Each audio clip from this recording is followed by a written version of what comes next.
দুইটা brake booster change করতেছি। একটা হচ্ছে 17 মডেলের হ্যারিয়ার এবং একটা হচ্ছে 15 মডেলের হ্যারিয়ার। এগুলো হচ্ছে নতুন ব্রেক বুস্টার এবং আপনারা দেখতে পাচ্ছেন এগুলো হচ্ছে সবগুলো পুরান ব্রেক বুস্টার। আমরা হচ্ছে পাম্প মোটর সহকারে চেঞ্জ করতেছি, যেহেতু একসাথে জাপান থেকে কমপ্লিট আসে এইভাবে পাম্প মোটর এবং হচ্ছে ব্রেক বুস্টার, সেম কোটের ব্রেক বুস্টার আমরা কমপ্লিট লাগাচ্ছি। হ্যাঁ, এগুলো হচ্ছে সব হচ্ছে পুরোনো ব্রেক বুস্টারগুলো দেখতে পাচ্ছেন। এগুলো আপনার উপর থেকে দেখলে বোঝা যায় না আসলে কি নষ্ট হয়েছে কিনা।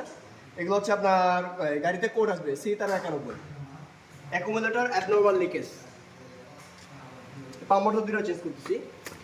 পাম্প মোটর ঠিক থাকে, তারপরও অনেক সময় দেখা যায় কার্বন নষ্ট হয়ে যায়, শঙ্কা থাকে, এই জন্য আমরা চেঞ্জ করি।